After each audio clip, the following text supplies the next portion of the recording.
Lomwe Simon Peter Lokure.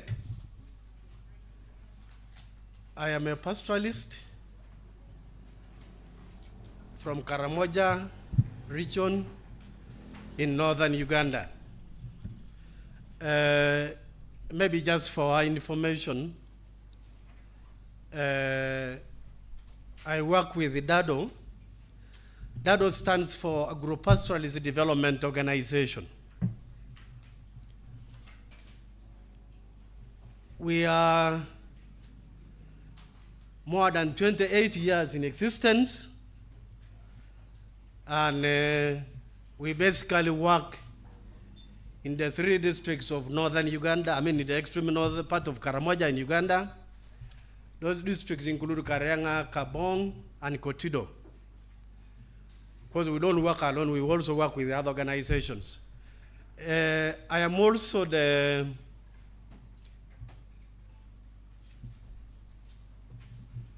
executive, body chair for COPAXO, Coalition of Pastoralist Civil Society Organizations, which help us do advocacy at a national level. Dado is a founder member of COPAXO with the other civil society organizations in Karamoja and in the country. So currently COPAXO has a membership of 17 indigenous NGOs, with some of the international organizations also supporting our work. Just for Dado, since something has already been said about COPAXO, I work as the executive director, and all what we do is based on the following. The first one is land rights and governance. Of course, in that area we do a lot. I may not have time to go into what we do exactly in those areas. But the main area is land rights and governance. And then the other one is on natural resource management, which also takes into considerations so many things like climate change, like wash, like supporting pastoralists, especially in preservation and also in growing of pastures for livestock. And then we also do peace building. Broadly, we do this internally and also cross-border. Specifically, we do it with organizations, civil society organizations in Turkana West, that is in Turkana County, Kenya. We also work with partners in Southern Sudan, especially in Eastern Equatoria. And then we also do work around livestock health.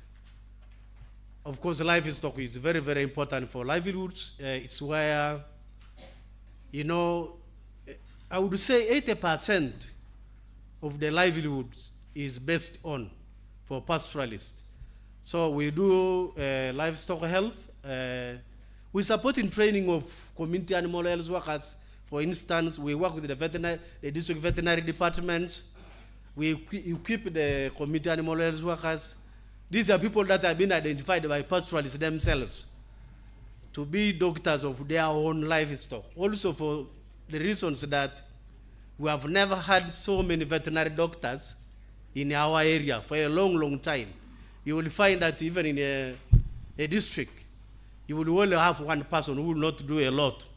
Then we also do, activities around food security, livelihoods, economic empowerment. There are also many things we do there, including working with women, working with youth groups, the reformed youth, especially those who have surrendered their homes to government. We try to support them because we also want them to spread the word of peace. I'm talking of handing arms to government because I think in East Africa, I think it is only Uganda that has gone ahead to disarm the pastoralists. And would like to request the civil society in Kenya and even South Sudan to influence governments to remove these bad weapons from the hands of our people. Some of them, especially politicians, look at them like, you know, how people are using them to protect themselves. But if you look at, for example, the Nyangatom, the Turukana, these are all Atakari people. These are all indigenous people. We speak one language.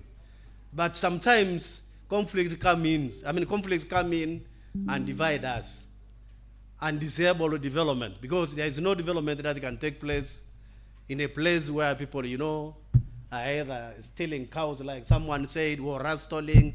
All this is criminal, and I think it has to stop. And then we also do activities around amplifying voices, especially on issues of gender, because we think it is very, very important that both sexes move together and do work together. Because you can't just have a society where you will have men doing things and probably, you know, sidelining women. We need to come together and do this. Broadly, this is what we are doing. I mean, we are doing a lot of activities under this. Probably we'll have more other time to discuss on that. But one of the challenges, probably I would say, in relation to the land rights in Karamoja, which I think my colleagues, Simon Longoli, for example, can bear witness, is that, you know, we have a lot of challenges now, especially in relation to land. Karamoja has over 50, you know, minerals, including the gold and so many others. And as a result, this is attracting the land speculators, being it from other parts of the country. You know, it's becoming very complicated. There are issues of, you know, conservation, wildlife conservations. That's, I mean, it's all about competing land uses. So with this, I would like to thank you all. I would like in a special way to thank Dr. Hassan and the Christensen Fund, who are actually newcomers. Probably could be one of the reasons why we are even presenting last. We are newcomers, and we have got a challenge. We appreciate the work the Christian Fund is supporting, especially among the indigenous people. And we realize, I was just reflecting, especially when I was listening to colleagues that are coming, especially from the northern Kenya. I think you are doing a lot.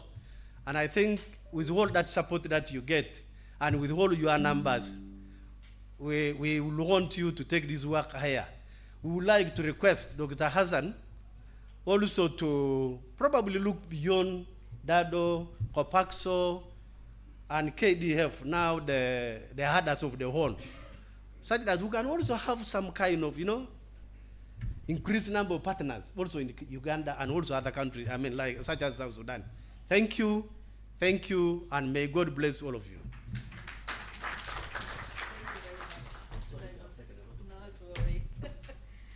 Said is among the youngest, probably could have been the reason, but no.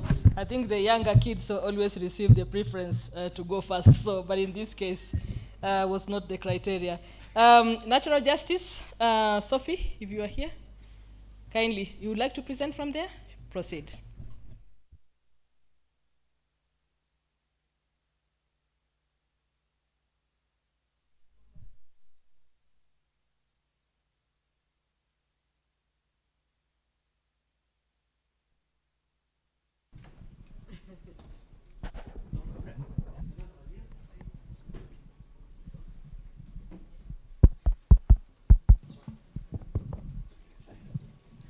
Thank you. Hi, everyone. My name is Sophia Diambo from Natural Justice, and I'm here with one of our local partners, Mr. Thomas Eramram, Chairman of Turkana Extractives Consortium. So at NJ, we are lawyers for communities, and we work with indigenous people and local communities in 3 regions: Eastern Africa, where I work, Western Africa, and Southern Africa.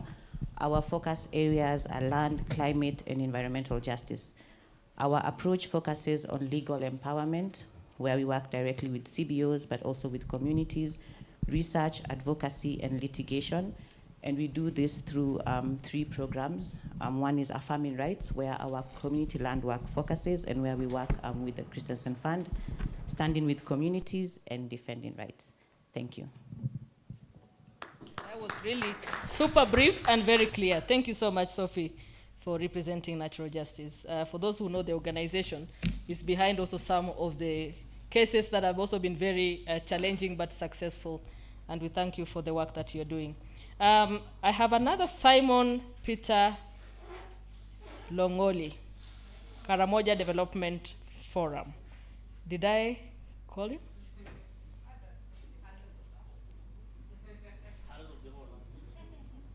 Sorry, before you go, would you have a question? Would you want to consult? It looks like they want to consult before you proceed. Not really. I'm sorry, I forgot some of the colleagues that I came with to introduce them. John Mark Angol is the project officer for the project that we got with the Christensen Fund. So we felt like we should bring him here to learn. And then I have Brian Agaba, who is the coordinator for Copaxo. Thank you, and sorry for taking you back. You're welcome, and glad you made that introduction. So let's pass it over to Peter Longoli.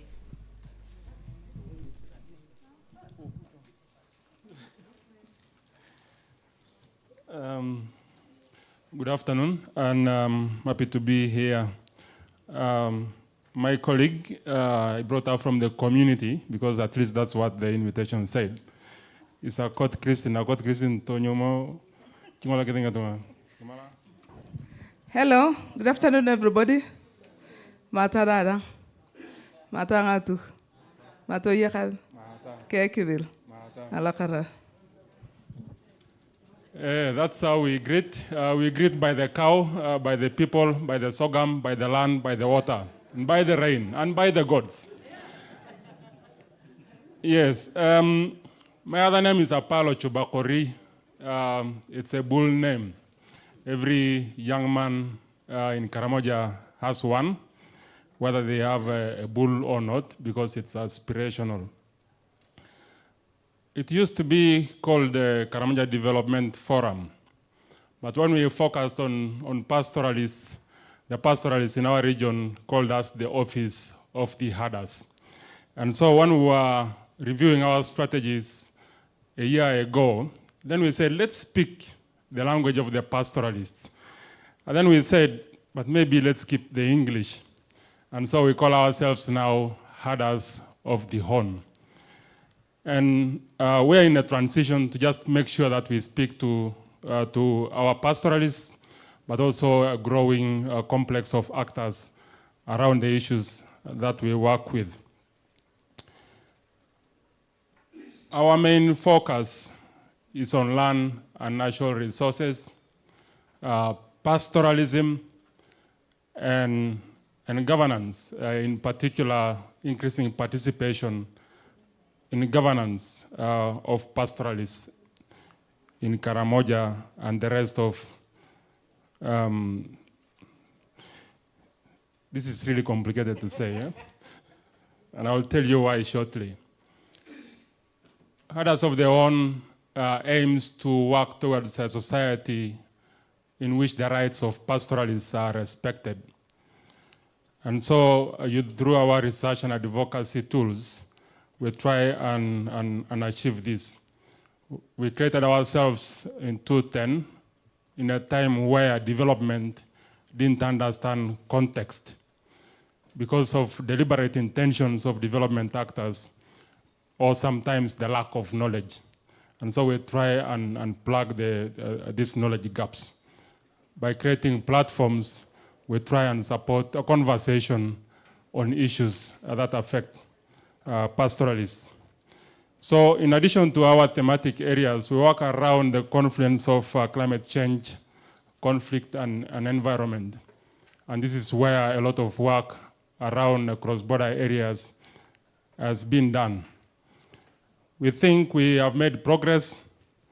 We have worked on land and natural resources protection measures and models at community level. In Moroto, where there is a lot of extractive activity, supporting communities to engage with companies and with government. and in northern Karamoja, where similar activities are expected to take place, but also in other 2 sites in Karamoja. Our work focuses on ensuring that pastoralists have secure rights, but also first to their own lands, but also secure access to resources that are on the lands of others. So it's such a complex facilitation job that we still think is within the ambit of pastoralist rights. But we work with intentions to gain knowledge so that we can always share this new knowledge with other communities, with other stakeholders. And so we always try and seek to document and seek to share these lessons. When we became the Herders of the Horn, our ambition gives us the idea that we participate and sort of build a network of pastoralists across the Horn of Africa. It is ambitious. I don't have all the answers at the moment about how we want to do this, but please let's try and catch up on and share ideas for how we can contribute something small to pastoralists in your communities. Alakara no ya. Thank you very much, Simon, for that. I think the herders of the horn. I hope the bulls are surviving there with the climate change and many other challenges that you've talked about. But thank you so much for that contribution. We still have a few more, not many. So allow me to call Shoba Liban from Pastoralist Women for Health and Education. If you are here, kindly come over and take the floor. You will be followed by Margaret Super from PPI, if I haven't gotten that wrong. Kindly, Margaret, prepare yourself.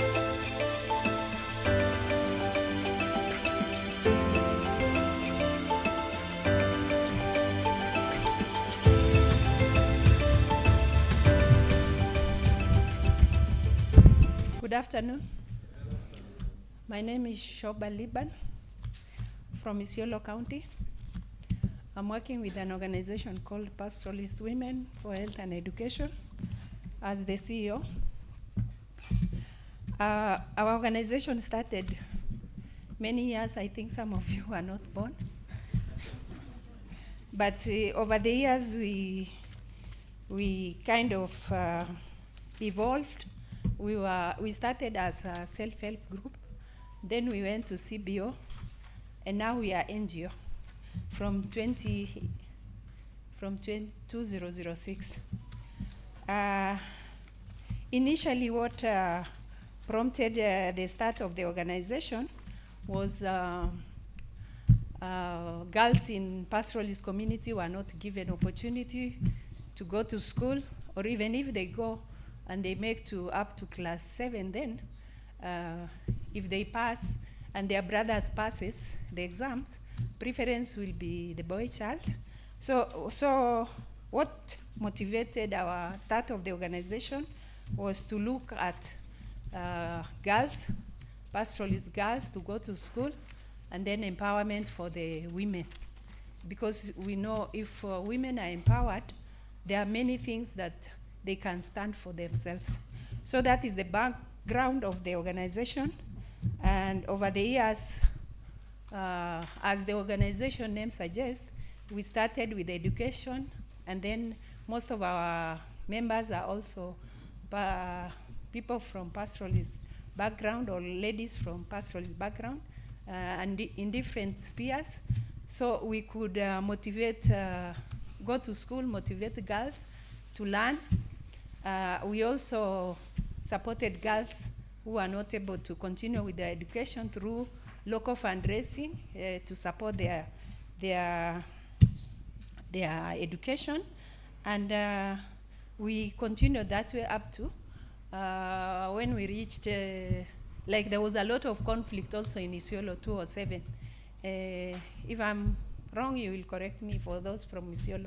So there was a lot of conflict between communities, and you could not do a lot of meaningful work. So we also jumped into peace building and cohesion. We worked with the peace actors. We worked through Nyumba Kumi. We worked through administrators.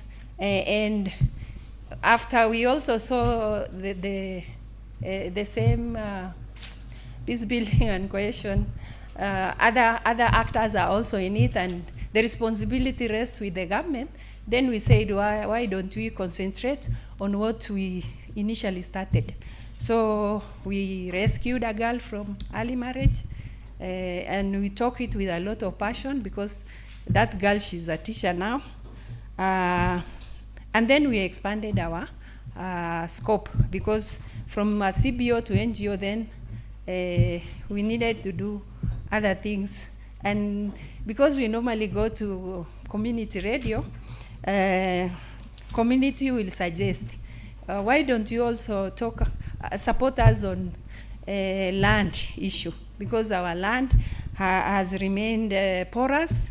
Many interest groups are coming and they are also taking our land in big chunk of land. So support us on community land.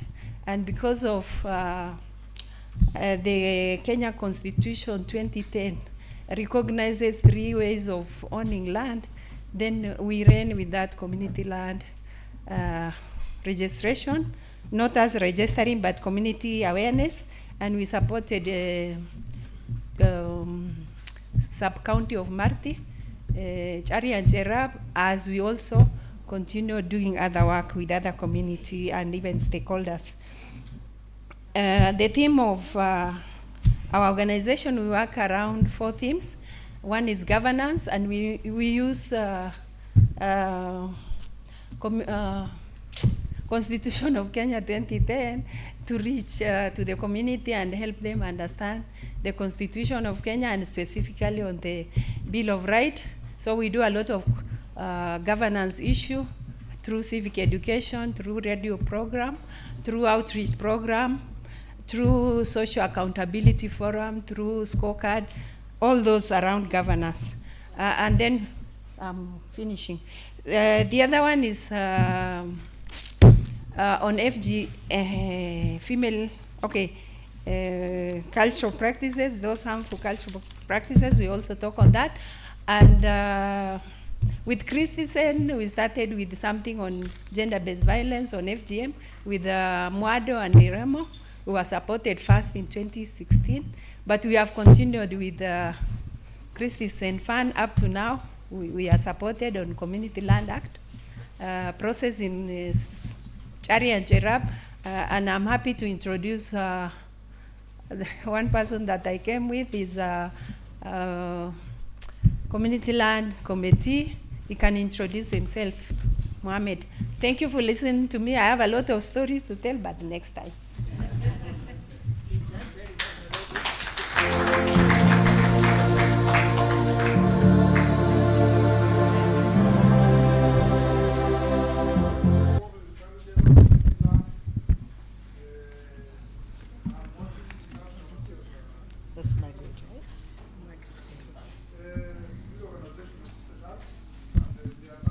Could we have a mic probably for him just to make his quick intervention? And you only have a minute, sir.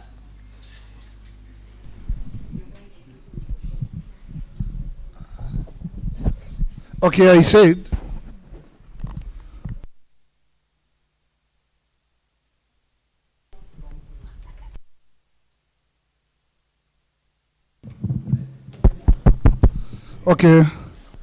I said I'm Mohammed. I'm from Merti Sub-County, one of the committee member Chari Ward Committee Land. Pastoralist Women for Health and Education supported us from the beginning, from capacity building, and now we are waiting for the gazettement from the CS land, and therefore I am very glad to inform you that we are supported. And we are almost registering all, and we are at the home stretch. And I really thank this organization for the support. Thank you. Thank you very much. It's good to really interact with the other side of the story in terms of how are the efforts translating into real action on the ground. So this is Margaret Super from PPI. Over to you. Thank you so much. My name is Margaret Super from Pastoralist People Initiative, which is an organization that started 2020. It started as a self-help group, and then we registered as CBO, and later on we became a guaranteed company, guaranteed by Limited. One thing unique about us is we value our indigenous knowledge, land rights, and culture. And as pastoralists, that is what we value most, and that is the unique name that we took as Pastoralist People's Initiative. And we also listen a lot on the initiative of people from the grassroots level, and that's why we call ourselves Pastoralist People Initiative. We are a human rights organization based in Marsabit, currently working with Rendile community, with several women CBOs organization that we started with, and we are now an umbrella of 32 women groups in Marsabit County. We have partnered with several organizations that has really assisted us to build on our capacity as from the grassroots level to where we are right now. When I start with Impact, which has really cashed up our hands, and Samburu Women Trust, and which has also worked closely with our organization and even made us as a Rendile community to achieve some of our land issues that we have really achieved, especially Impact that has worked with our Rendile community, and we won that Rendile Karare land that we recently won as the Rendile community. We also, as the organization, we raised several memorandum to the county assembly, especially the one of Kargi. I know most of you who are in Kenya have heard about it, about the dumping of the site, whereby cancer is now a big issue in Marsabit and has really affected our community at the grassroots level. We, as the voice of the community, the Rendile community, which is a unique and a very minority in Kenya, we raised that voice of cancer after we have really heard that some of our, like the one, some people, some witnesses have just raised up themselves and they talked about it, which has really been something that has really affected us as community, and many people are still dying there at Kargi because of the dumping site that has taken place there. Another case that we raised is, we raised a case study at Kenya National Commission on that dumping of the site. Another thing that we did, and we won as the community, is wind power. That the ones they came, a case that we took 10 years to the court as indigenous community, and we won it after 10 years that we took to the case, and that is among the voice that we raised as indigenous people, and that is catching up with the community issues that we have raised, and that is one of our victory that we got as the Rendile community. Another thing that we do as Pastoralist People Initiative is now recognizing of our culture, which we are really thankful to Christensen Fund that it has also helped us. And we are doing our Food and Cultural Festival this year, 2023, August, actually 15 days from now. And from me, I'm welcoming all of you. Karibuni sana, come and see the Food and Cultural Festival that we are doing in order to safeguard our language and revitalize it, because it's always going off and we are almost losing our language and culture. And for this, it has assisted us now having that as a cultural center, and whereby we have been given 50 acres with the community as the organization to put together that culture home, for whereby it is a place whereby we can put our things together on our culture and food, and also have a botanical garden. We work also on climate change. Pastoralist people has really done a lot on mitigation of climate change, and we have really came up with women, and we worked on kitchen garden, and we have really improved some of our women to understand that apart from the hard life that we have faced right now as pastoralists, we have also tried to adapt the way of having other ways of having food. And that indigenous, that climate change issue is coming up with we came up with the kitchen garden through another grant called Green Grant Fund, and now our women are having food, and we are also changing our life to another, although we are keeping our culture going on. Lastly, we are working closely with Paran Alliance, and I'm one of the advisory council, IWC, Indigenous Women Council, and also Grassroots Justice Network. Thank you so much. Asante sana.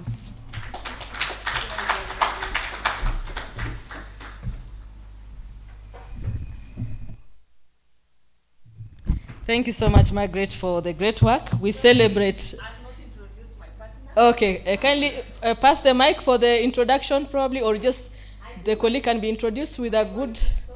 Kindly. Everyone here, I have a very young guy who is very hardworking. He's called Stephen Baselis. Hello. Stephen Baselis, pastor of People's Initiative. I'm glad to be part of this community. Learning a lot. Thanks, Stephen. We appreciate that your presence as well. Great. Well done to PPI for the good work you are doing. And the case that you talked about for 10 years, that is such a milestone. But also it means the community is resilient, and the effort to really pursue justice and right really does time will not necessarily be, a factor that will pull us down or make you not to proceed. So well done and congratulations. Let's give them a hand as we welcome our next contributor, who will be maybe last, subject to my confirmation with the team if I've left someone out. This will be Robert Boga from Labata Fantale organization. I want to give him 3 minutes to just give us a brief highlight of who they are and what they do. Over to you. Good afternoon. My name is Roba. I'm from Ethiopia. As in the morning, Hussein Tadisha also introduced, I'm also here with another hat. I'm a PhD student here, partnering with CRDD, but also in Ethiopia, I represent my community, the Karayu, from the Awash Valley of Ethiopia. We are super far from the Borana, who is another Karayu, very close to northern Kenya, southern Ethiopia. But thanks to the Christensen network, I'm here to meet all of you here. In Ethiopia, we don't have such opportunity to come together and discuss the common issues of pastoralists. This is really a fortunate chance that I'm here. I will pass my message to my pastoralist people back home, and also the NGO that I'm one of the founder, which is Labata Fantale. Labata means a regenerative. So it was NGO that was born out of PhD field research. 2010 we started this NGO, and today we are working on issues on land, which is all of you that came to this podium talked about the land. No one didn't pass the land issue. So we work on land issues and climate justice as well, and I will be looking forward to interact with many of you. Thank you so much.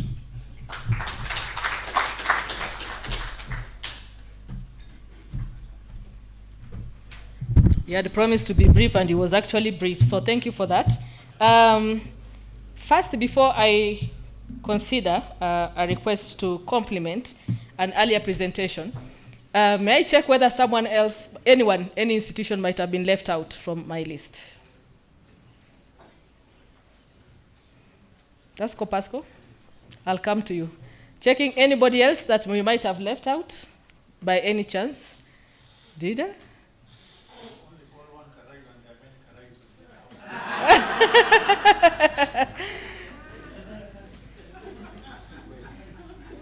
So was there an omission? Maybe not. So let me allow Copasco to take the floor with only 3 more minutes allocated to complement part of the earlier presentation. So with that exception, I want to consider this presentation for just to broaden our understanding about what they do. Karibu. And please introduce yourself. Thank you so much. My name is Brian Agaba, and I come from the Coalition of Pastoralist Civil Society Organizations. We thank you for giving us this important opportunity to talk about briefly what we do.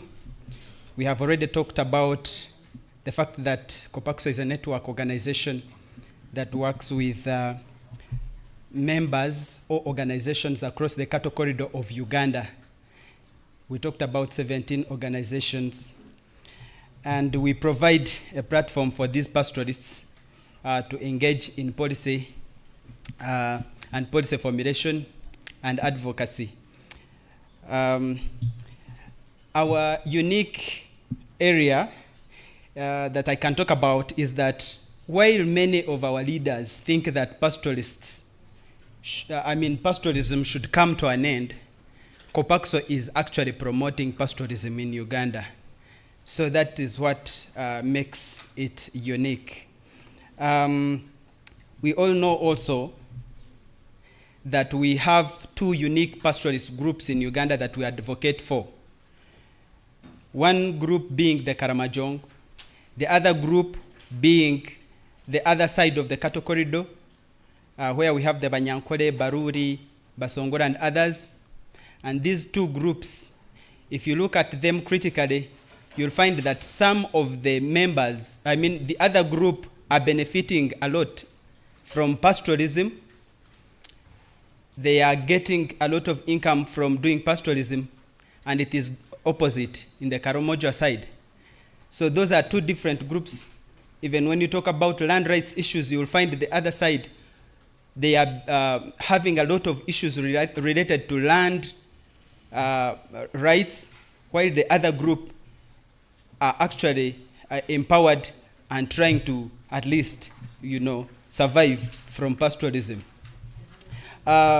What we are doing relates to policy and advocacy, rights to land and climate resilience, capacity building and stakeholder engagement, research and documentation. We also do work around awareness creation. Regarding policy, we are the ones who are spearheading the ranger and management and pastoralism policy. Actually, that policy has taken over 20 years without being passed, and we thank the Christensen Fund because for some period we have not taken steps, because whenever COPAXO comes in with the resources, the policy actually takes, goes to another level. But without resources, then the policy actually stalls somewhere. So with the Christensen Fund coming into support, now we have had this debate, resumed. So we are now doing some work around that.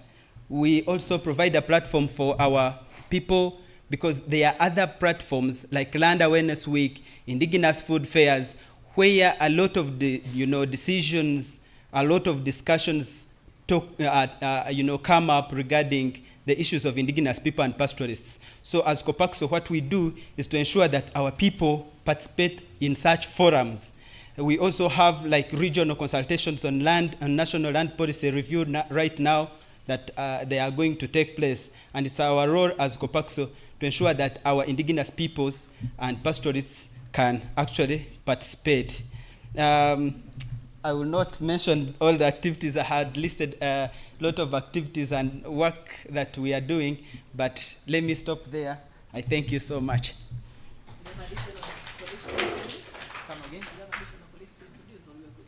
I came with one of our members who got an opportunity to introduce herself. She represents PWDs at national level, but she comes from Karamoja, where we work. Madam Katie Ayero. Thank you so much.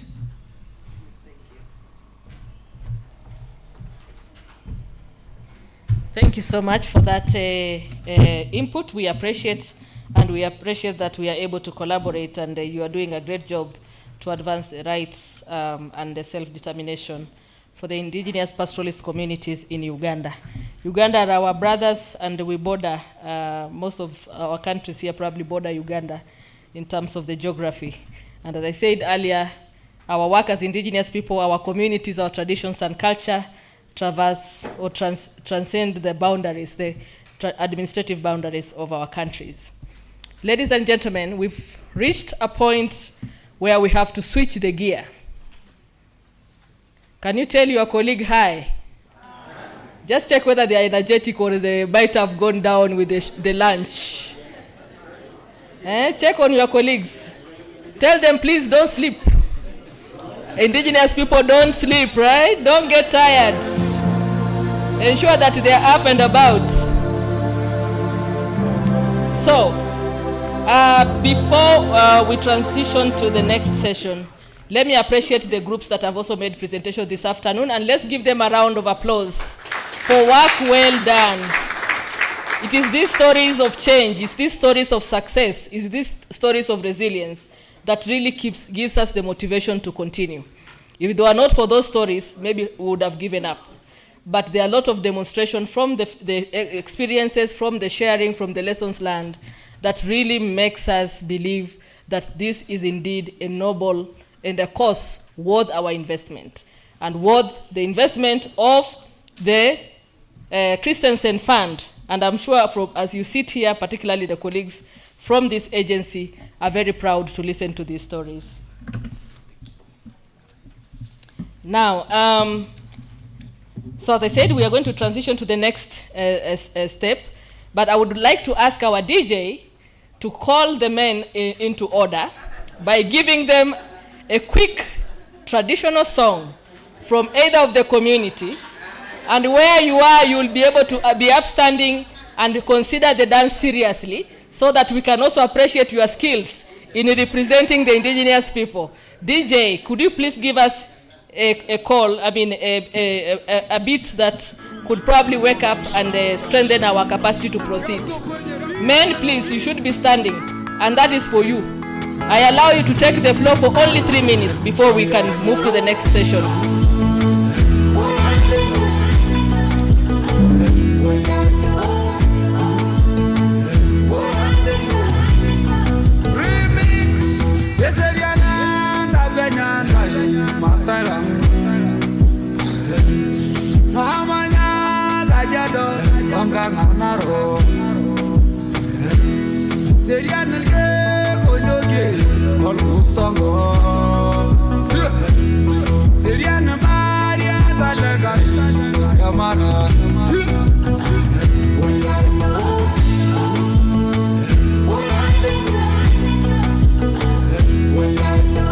Wake up volume.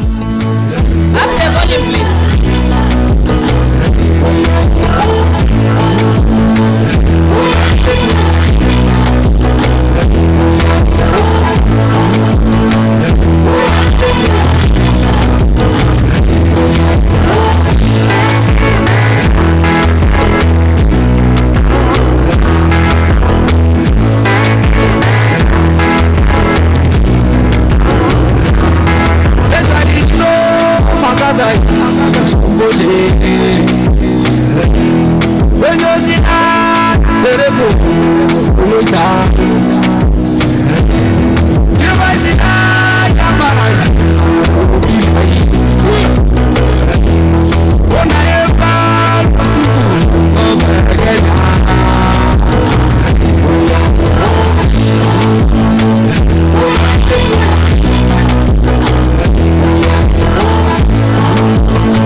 They are demanding recognition when most of them were not even on the floor. Others were just speculating. Uh-huh. Anyway, you still have another challenge. I'm still not satisfied. Hold on. Yes, but well done. Let's give them a round of applause. You've done very well. So we are still preparing quickly. We'll get here the floor organized.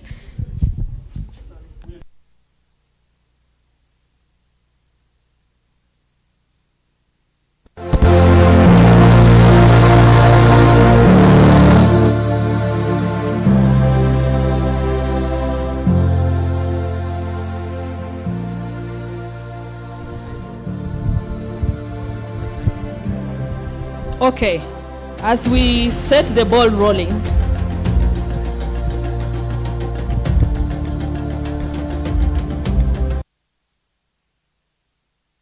so we need to proceed, and we will be setting up the stage, but in a short while. But just to ensure that we can be able to proceed and benefit from the study that we talked about earlier, it's my privilege now to welcome Dr. Guyo, who will take us through the study. And after the study, there will be a panel discussion. We will introduce the panelists and they will be taking the floor. This podium here will be set up for the panel immediately after the presentation by Dr. Guyo. Dr. Guyo, the floor is yours to make the presentation. Let's welcome him and appreciate him as he comes on board.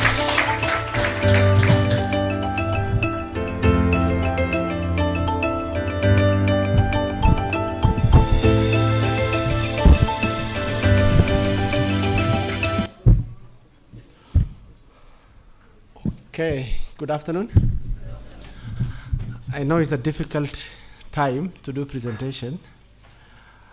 I will try my best to make it very easy for each one of you. I think by virtue of being here, I'm the second Karayu now standing here. So I've taken care of the concern of my fellow Karayu. So I'm the fourth, okay. Oh, yeah, okay. Good. You seem like you come from Marsabit. So the thing is, for me, I'll just introduce myself briefly. My name is Guyo Roba. I am also a pastoralist, but lately an M-Pesa pastoralist. I only send money for my livestock to be taken care of. But I've been in this work for quite a long time, actually, since 2009. Working with Drylands program at IUCN, working on pastoral advocacy, pastoral voice, and still doing that, including my PhD work. I think I'm mentioning this because when we started the land tenure conversation, land governance issue, we had very few people in that space. We keep on converting people, winning soul, doing what people do in religion, getting more additional people. But I think this network is very interesting. Just seeing the number of people who are there then, and the new people are joining, I think this is incredible work done by Christensen Fund through their grants, and also, of course, the spirit of the partners to engage in this topic, because this topic takes very long time. Its dividend is not very short term.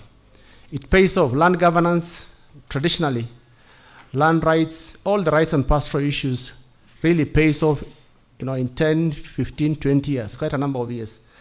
So by virtue of being here, I was given the task to do a bit of review of the situations of indigenous people in the light of self-determination. So what we did in this study is, in terms of methodology, we did a bit of literature, looking at what exists currently, what are the big issues. There are many issues affecting indigenous people. And then I spoke to a few of you, I think around 10, 11 partners, selected on different thematic areas to build this particular report. And I tried to make it as less academic as possible, just for us to understand, to lay the ground for the conversation. So I need to have my presentation up. Okay, go to the next slide. Excellent. So when I was doing the review, I tried to characterize the big issues that is affecting indigenous people. And there are many. Then I try to look at different literature and try to see which appears repeatedly. And there are many that appears repeatedly. Land is a big issue, and it still continues to be a big issue. Carbon trading is a new issue that came to our space as indigenous people in this area, but I think it affects all the forest landscape, dryland landscape currently. Wildlife conservation is a big issue. It's a big issue in our region. Of course, we have others, which are, climate change, what we call a problem without passport. It crosses to anybody, no invitation. And then the green energy transition. And this thing has one thing in common from the background. The big issue is all these issues are founded on the land, and the land in pastoral areas are highly discounted. The index, I don't know who applied the first index to value the pastoral and indigenous people's land, whether it's forest, whether it's dry land, whatever space, it had a skewed historical issues. So I'll try as much as possible to speak to each one of these issues in the subsequent slide. So I'll go to the next slide. Exactly. So this land issue, it's the greatest issue, and I think it continues to be over foreseeable future because of a number of reasons. One is the history of land and how land changed form in terms of ownership.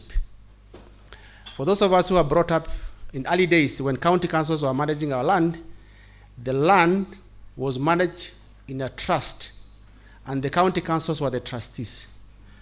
But at that time, the county councils looked like the landlord, and the landowners looked at the trustees. The same behavior continues in the community land conversation.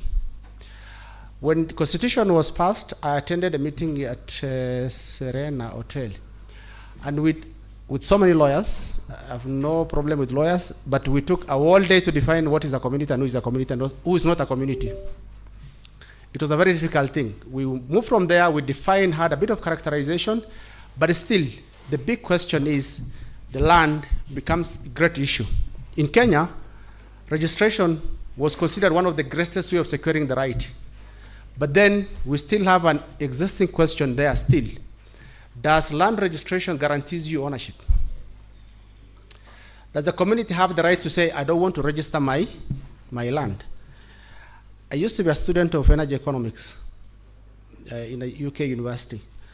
So one of the lessons in that class is that when countries find petroleum deposit in their country, they first discuss and see whether to leave it in the ground or to bring it up and deal with the problem. I think land, in terms of similarity, land look the same thing. Do we go with the registration and talk about post-registration conversation as we register, or we say, let's rethink about this registration and think about the danger of subdivision? There are many unanswered questions still in that space. Registration is one surest way of securing the rights. But then in the literature I also saw ecological boundaries does not mimic political boundaries. Some of the lands are registered at political boundary. Still, ecological boundaries transit 1 or 2 or 3 boundaries. So to reconcile that is a big issue because everybody places a claim on it. And to place a claim on it, you need to document, you need to have evidence. And evidence is the weakest part of that. Everybody who wants to claim land, when I come from community, the Borana community, and we claim half of Wajir is ours up to now. Because of the way the names of the wells are given, the grave of so-and-so, we still have that claim on Wajir. But the Wajir people also say all the way to Basir is ours, and they have their own claim. And this claim will never align. So reconciling that claim takes the longest, I think, is one of the longest things. I wish Jarso, who is the CEO of DLCA, which I chair, speak about the land that was submitted for registration and how many was registered. It's interesting journey. It looked like we're going to register the land with that pace, I think in 1,000 years. It takes very long from my own extrapolation. So there are a number of sticky questions on the land issue. And these issues are, as I mentioned, yes, one of the things that I saw is also, although the rights of indigenous people are taken care of in the national and international legal provisions, sometimes compensation and even winning a case from the Ogiek we know that you win a case, but then the political will to implement that particular decision is a different thing altogether. So the question is, if you have engaged in advocacy for quite a long time, do you use your hard power? Do you use your soft power? Do you use a mix of power to move that forward? So these are the critical questions in this gathering that we need to reflect on, understand the importance of which power do you need at what point. And I really want the colleagues from OGIEC to tell us the legal litigation processes is one success area, but then it means that post-litigation is another engagement. You have to have a way and a strategy to move things really forward. So there are quite a number of issues here on the land question. I've already mentioned about the slow progress of community land registration. It takes quite a long time. There are countries which are still mimicking Kenya, but then we have to have a cautionary lessons for those countries that have legal provision that help them to move in our direction, because the results are very different. So then, in this particular, next slide, Yusuf. So what I try to do is I try to look at what are the key drivers. There's so many drivers on land issue within the indigenous community area. And I try to characterize some of them. On this side, the population expansion, of course, for some of us who come from this area, we know how population has been changing over time. We'll look at land commodification, agriculture. Many of our governors talk about irrigated agriculture whenever they get chance. But then the pocket of irrigation is where people think of grazing the animals also. So it's straight land use conflict there. But that presents another problem. How do you provide corridors for water user? How do you take care of all those provisions? Of course, logging and mining interest for some forest dwelling indigenous people. Of course, we have the history which I mentioned is the land transiting from colonial historical colonial sense, from very individualized to public government land, and how that land is considered going forward. I think legally in Kenya, up to a certain year, I don't know which year, the dry lands are classified as wasteland. Legal classification, which means anything you do in that land add value than what people are already doing there. So that change from colonial mindset of how land and what people do there is valued is an index question. Is a question that defines how you allocate resources and how you invest in infrastructure and all those things. So of course, then we came to this conservation interest. The twin problem in these areas are agriculture, mining, extractive industry, which is mining. Now energy is an added thing. And then we have expansion of conservation. Conservation interest. These are very powerful players with money, with power. I'll talk about that in another slide. But then all these things have effect. It has effect on a number of things. One is ability of community to be resilient in the face of protracted drought crisis that we have now. It directly have direct link to poverty. If you cannot manage your land profitably, take care of your animals profitably there, then you can't exist off your land. That's as simple as that. Of course, it plugs into why are people not resilient. People are discussing now, is this the end of pastoralism? I've attended so many panel discussions in the past where people are questioning existence of pastoralism in the future. And always ask them, I've never seen coffee farmers discussing the end of coffee farming. I don't know why we're discussing this issue, but these are led by a number of things. Land use and preferences and valuation is what defines the future of what you do there. So I think it's a very important question. I don't want to belabor on that. Land is a big issue and still continue to be a big issue. I'm very sure multiple Christensen Fund grantees are investing in land question. And definitely the form will change, the nature of engagement could change, but then there are important questions around there. Okay, next. So I try to capture a few things which are at the risk of repeating myself. From the grantees, there are a number of issues that came out from the people I spoke to within the Christensen grantees. And the first question is this post-community land registration becomes a big learning question and a question that we need to look at. Definitely, I mentioned that. Of course, litigation and post-litigation lessons are important lessons that came out from the conversation. Of course, what does facilitating community processes look like? How long does it take? For me, sometimes I wonder, what does facilitating community land registration look like in terms of documentation, in terms of processes? Do we have a case, a typical case, the best case scenario and the worst case scenario of land registration? We don't have that, but it means that we need to engage in that land conversation with communities. Of course, one of the big issues that came out, which I mentioned at the beginning of this presentation, is the growth in the indigenous people's movement. Really, network is the biggest thing. At whatever level, you can start from the grassroots like this. You can have a regional. I think Paran is one of them. We can have even bigger than that if you want. But I think it has to be defined, demand-driven network that serve a specific purpose. And I think I like what Ole Kaunga said, that you need to indigenize the struggle.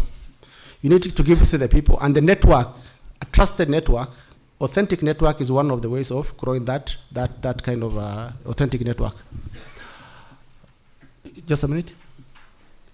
Of course, there's a very important question around documentation and research. I think there are some partners who are doing that. Land claims, evidence around land claims is a big issue that I think we're not investing. If you want to get data scarcity, if you want to discuss data as a problem, you go to indigenous people's space. We are very oral, I think, by nature. I don't know why is it so. Historically, we are very oral. So a lot of things are kept in the oral narrative. But the world has changed and they tell you produce evidence. So unless you invest in evidence, then we'll still remain sidelined because of the oral culture and oral nature of people and the way they do things. Of course, yeah, this is an important question raised by Ikal when we're having conversation. Is sometimes you have a defective law and you try to conform to a defective law instead of questioning that this law does not serve me as an indigenous person or indigenous community. That is a question that I think the natural justice, Kituo cha Sheria, all those people who are strongly legally embedded in this network can help us define that. How do you deal with a defective law that doesn't serve your interest? So these are quite a number of questions. These are just samples I picked from my report. The report will be out soon. So the next slide. Yes, carbon trading. This is the biggest animal that came out in the literature. It used to be in forest community. It used to be in the industry where you grow plants, do a forest and then, claim carbon trading. But now I think carbon trading I present it as an opportunity and a challenge. Opportunity, because the world is moving towards offsetting carbon and etc. Those who are polluting in the world are giving you credit to buy off their sins. But now it is happening in a rangeland space where it's very new. One, we have an ownership question. Land tenure question still remains there. You bring carbon money, and it's really, I'll speak to it, but it's very complicated. People they are told you are selling air. There's nothing that happens on your land. It's a very interesting engagement that's happening, but then really it raises a very important question. And these boxes are boxes around issues that I captured in the literature. One is, of course, there's the power imbalances between those who are proponents of the project of power, carbon trading, and those who own land. Those who own land are considered as stakeholders, not landowner and investor. An investor is an investor. So, and that really need to be questioned. If you come to my land and you want to set up a factory, it has to be defined in my terms and conditions. So this shows really clear power imbalance. Of course, the knowledge and capacity of indigenous people to engage in the topic is still limited. We haven't done concrete research to characterize what does trading in carbon in rangeland look like. What is the methodology? What is the below ground biomass and above ground biomass? How much do you sink in a typical area? There's a lot of evolving issues there in the literature, even globally. For some of us who are in that space, we are struggling with that question. And that question now, it comes to the community, which brings another complexity. Of course, the big issue, lawyers here can confirm, is negotiating a preferable contract to engage, whether it's in conservation, whether it's in trading, and etc. So I'm sure this is something we have to engage in. And for those who have typically engaged in a preferable contract, which I doubt there are very few, I think they can tell us the stories of what does a typical contract look like for you to engage in this kind of investment. Of course, there's this thing we call free prior informed consent, FPIC. This is a good tool, but then it became a tool for ticking boxes by some people when they want to do investment. The real question around gross revenue, net revenue, all those things are never addressed, and it's a critical thing.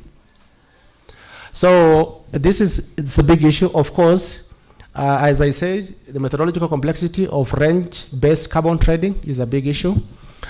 Yes, the legal, financial, and technical complexity of carbon, really. This is the center of all the carbon issues that we're dealing with. Nobody seems to truly understand.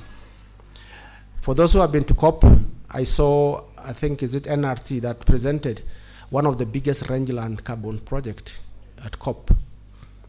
But I think the complexity is in explaining how the project started, what was the initial terms of engagement, how did the planning factor in community, how did execution factor in community. There are so many gray areas that we'll spend a whole day discussing around this issue. These are big issues that also came in the literature around even communities in Amazon. They still have the same problem. They're very common issues that affect all of us. Of course, the typical carbon project has a very long lead time, and the cost involved is also very high. These costs are largely discounted when conversation starts. Once you get into an agreement, then you realize actually you need 10 years to discuss about any benefit from this area. It takes very, very long time. And of course, the last issue is there's anticipated benefit in all these things. Communities that forgo their land or even resources anticipate some benefit. Usually the anticipated benefit are lower than the actual benefit, is higher than the actual benefit. So the actual benefit are highly discounted because of a number of issues that crop up in the project. And the way its costing is done is completely takes us back to the technical, financial, and legal complexity of carbon. So the next slides, few of them. Yeah, so these issues came up, almost mirrors what the literature says from the partners. From the partners' conversation, I realized most of the carbon project in indigenous community areas, there's little knowledge about the project itself by the community. I think the model is largely investor-led, and community is almost playing secondary role as stakeholder. Of course, the issue around non-transparency of nature of the contract covers a number of things. One, I think, is on the revenue sharing. Two is on the net revenue.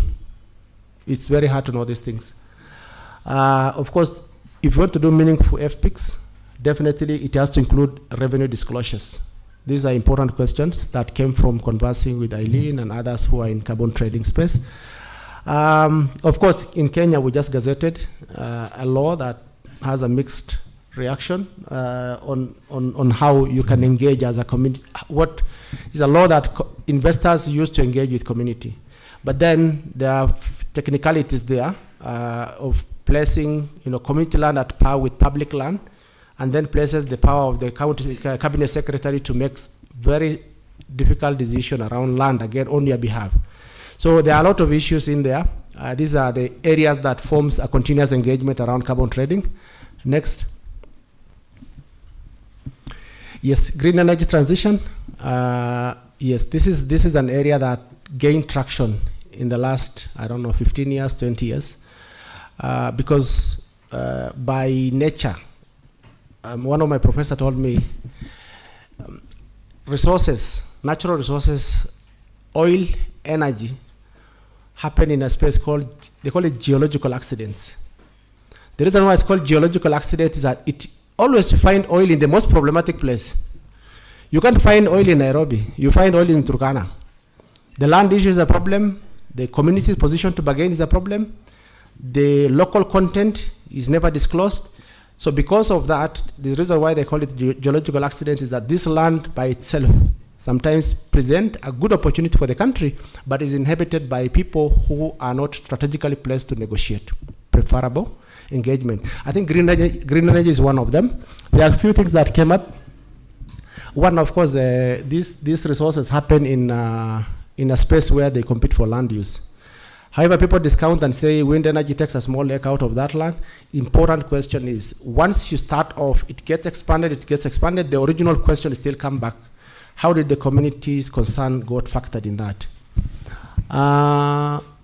Of course, all of it, I think those who are from Marsabit South and Turkana know that we've really struggled with this issue around wind power in that side, and trying to understand when community consultation happened, who was consulted, how did they consent, what are the terms and conditions of consenting. So that up to now is still elusive. It's still a difficult thing. So it's still present that there's the formative issue in any of these investments. So somehow your right is not well defined at the planning and execution. Is a common thing, like in all the conservation. So the question is, sometimes community says we need to be compensated, but the terms of compensation is also not defined. What is the threshold of compensation, and when do you think you are fully compensated for your land? It doesn't happen because of these are common land with common title and common user interest, different user interest.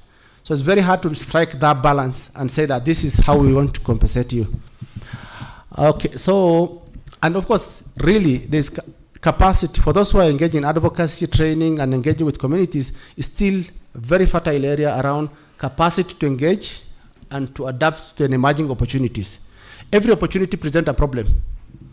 But then you always see the opportunity, and then you forget about the problem. Then you define the problem as you go with the opportunity. And that's where the problem starts for all these projects like green energy, all extractive industry. So I think this question around compensation, we rarely get compensation for such projects. If it is, it takes very long, protracted court processes and etc. And of course, the green energy is also seen as one space where conflict can be aggravated between communities. It could sit between community, it could sit in a strategic resources, it could set up community against each other, and not only in our region, in different regions, this is what came out. Next, please. Yeah, so a few things came out from the discussion around green energy. One is this valuing land. Even if it's 20 acres, 30 acres, what is the valuation index to say that this is what your land is worth? This is the basis for compensation. It's very hard. In the environment, we have the direct benefit and indirect benefit. How do you engage for indirect benefit? The clean air, no noise, and all these things, these need to be valued. But it's very difficult. Of course, FPIC in energy investment, yes, I think one of the partners said, how do we make FPIC meaningful? How do we take it beyond ticking a box? How do we define the relevance and usefulness of FPIC? It's a very good tool, globally used. But then it's applied in different variations. And it's interest driven. So how do you take care of interests of indigenous people in that space? Okay, I already mentioned the need to explicitly strengthen the indigenous people's movement around any of these issues. Energy is the same, I think. If you have an energy issue in Uganda, it's the same problem. If I have it in Ethiopia, I have it in Kenya. So you have to have a common position for engagement and have a documented common impact pathway for different investment. Okay? Yeah, so I think there's issue around, indigenous people's policy and engagement, to enable them to engage bilateral investors. Yes, this area I think is still gray area. The policies that defines the terms of engagement, the terms of valuation of land, all these things are evolving policies, while investments are far ahead of these policies.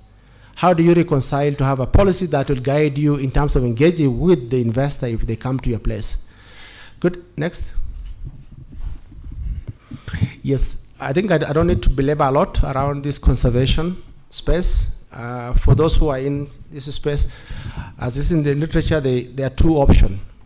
One is what you call this fortress conservation approach, where you have barriers and national park, where there's a very clear terms of entering and using national park. And then there's the new model that's 20 years ago, I think community conservation model. This model evolved in Kenya, from Samburu, Laikipia, and then now it's expanding to part of other counties. And the common issue around this conservation that I picked from the literature is, of course, somehow when you're engaging your land into co-conservation area, into all that, you somehow irreversibly lose your land. Somehow, at that point, that critical resources, the conservation interests become really supersedes your interest immediately. And the second is, of course, the benefit sharing is always problematic part. I've seen conservancies that declare their, financing, the books and everything. But then it's very hard to know what actually went into in terms of business. What does the gross look like and bottom look like? And I've seen most conservancies, I at least interacted in the literature, a lot of them are supported through, funding, external funding and financing. The profitability still, I'm not sure, who has done real conservancy, profitability model and say it can run alone without external funding and etc. So there's this part which is nobody speaks about. Can you run community level owned, run conservancy profitably? I don't know. This is an interesting question to think about. Of course, the land tenure question still come back in the conservation. Because the way the conservation is, they have this, the core conservation area in conservancy, and then there's the periphery, and then there's the, there are three concentric space in the conservation. How this is defined within your land, which already has a land tenure evolving issue, is still present an interesting aspect. Of course, you can negotiate to trade or on that kind of thing, but it still is a question unless communities have like group ranch model, where you have a very defined space to do that kind of business. That's why you don't find easily conservancies expanding to Nordistan and other places. Still really complicated. These are not clan owned. This is a communal grazing area. Water is clan, but land is open to a community. Of course, the decision-making power. One of the increasing things that is shown in the literature, if you look at the example from Tanzania and the rest, is that the conservation players are very powerful. They galvanize voice, and their voice is really hard. And that is why people can evict you from your land. Of course, people who are from Serengeti space and the rest, even recently, with even the land, winning a case against government does not guarantees you that you stay there in that space. So this is still a question that I captured from the literature, but I think the next slide, it shows a few things that almost mirror the same message. Yusuf, next. Sorry.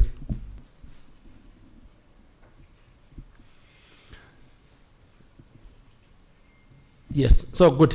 So for those who are doing wildlife conservation, land rights around this issue, I was informed that, I don't know, I haven't seen the literature, I'm still looking to bridge that information, is that we find, a substantial chunk of land is negotiated out of pastoralism into conservation interest.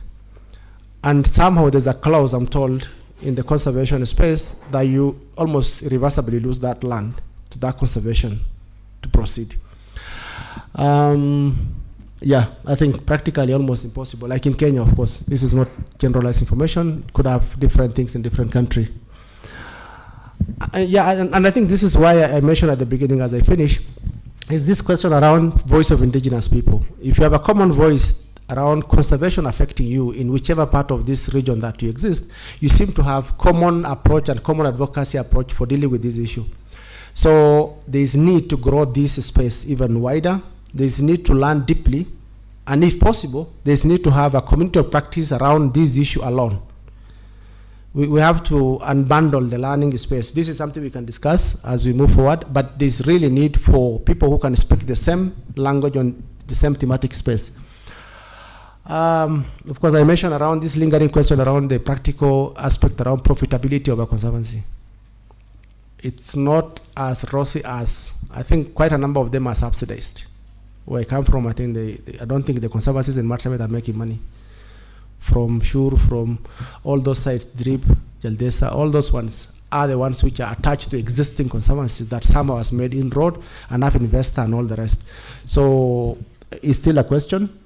Of course, we need to still dig deeper as indigenous people on this, benefit sharing arrangement on these conservation enterprises that keeps on coming. Now, carbon has come in the same space where wildlife is struggling with the communities. Now you have carbon, you have more problem to deal with then there's green energy in the same space. So you can imagine how many problems would you need to deal with to have that conversation. Of course, somebody mentioned that tourists come to, I think it's a colleague who is not here. What is his name? I'll think. There's someone I interviewed. He said the tourists, yes, Kimarine, sorry, I was looking for that name.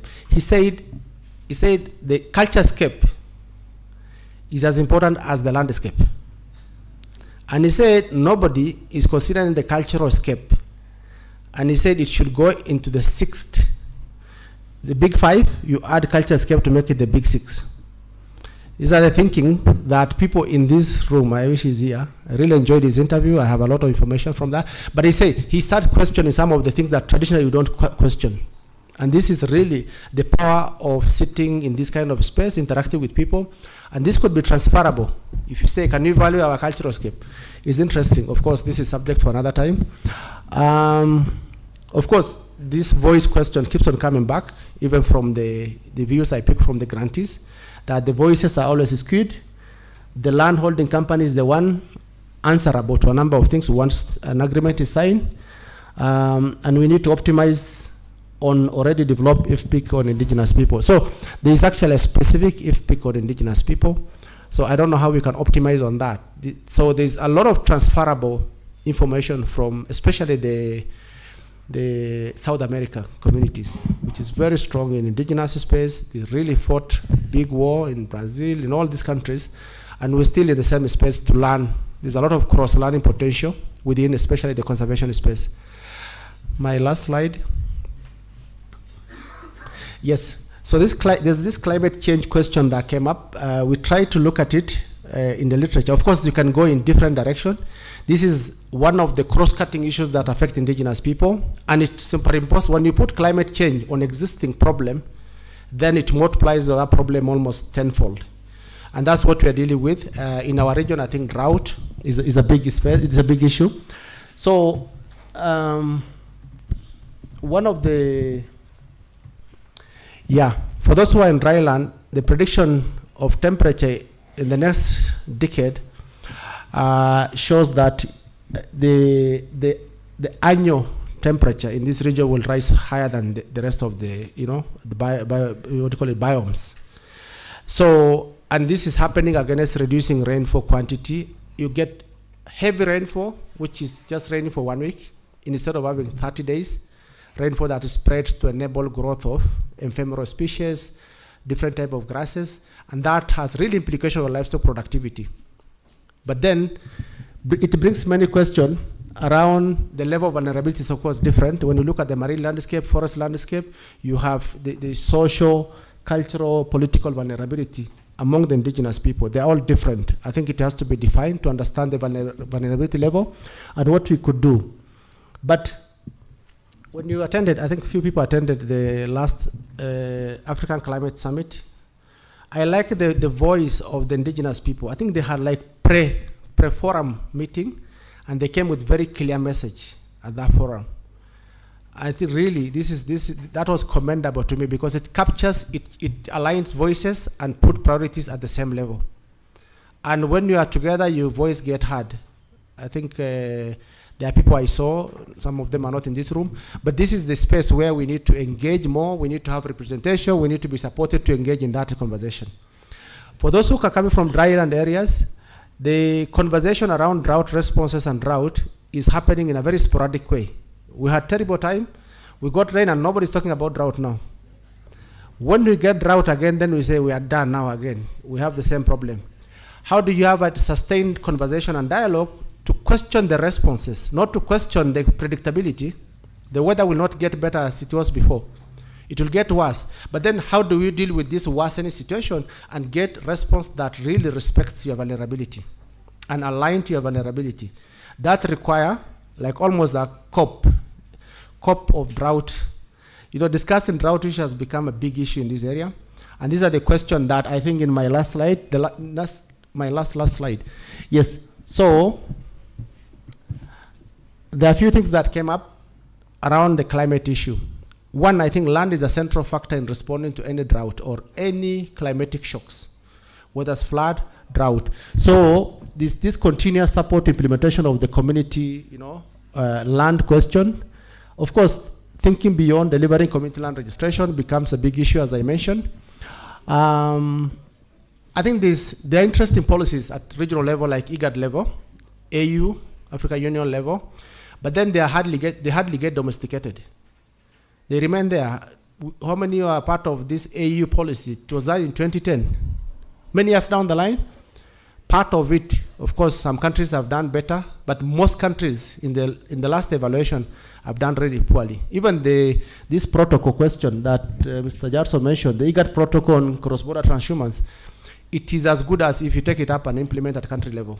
If countries are at the same level of implementation, that it enables mobility, and then everything falls in place. So the other thing that came out is, how do you have voice on the table when you're discussing climatic issues, when you're discussing issues around climate change? And that I gave example of African Climate Summit. Of course, some people attended COP conversation. So there's need to be in that kind of conversation going forward. Of course, I mentioned the potential for convening drought response dialogue, national conversation, to continuously question your response architecture. It really it has to happen. It has to be structured. There are so many things to be questioned in drought response. How do we finance? When you see drought coming, how do you place your financing to make sure that you are more resilient when drought happens? How do you coordinate your responses? These are the questions that still is a gray area that need a lot of work. Then how do you have institutional establishment that enables you to respond without taking long? Kenya has National Drought Emergency Fund in the literature. That fund, I don't think it has any resources as much as required. Maybe it has a quarter of the money. Ideally, in the policy, Kenya should place 2 billion in that to bring other people into that space to put in their money. If the government does not put in their money, then other partners also don't do that. So these are the questions that we need to engage in the climate change space. Of course, last is the research to action. There's a lot of research done, there's a lot of development done in these areas, but then this is not plugged to the long-lasting actions. How do you bridge that gap? For those who are in research space, it's very frustrating to do a very interesting study, very interesting work, publish paper in 3-4 impact factor journal, and then that's it. All those research does not find its way into a meaningful thing. Lastly, in few countries that I looked close through, there are policies that are done with the right mindset, but not implemented. There are terrible policies that has been there, fortunately or unfortunately, those are implemented. So in the indigenous space, how do you pull the good policies that are not implemented to implementation level fully to support yourself? And how do you fight back the bad policies that has injurious provisions in it? So these are big questions that happens. I think this should be my last slide. Good. Okay, thank you very much. It's an afternoon session, very difficult, but the report is coming out. I will hope to improve the report from what the conversation happening here, and I look forward to the learning and the conversation around the panel, digging deeper into this question. Please bring your energy and thoughts into it. Thank you.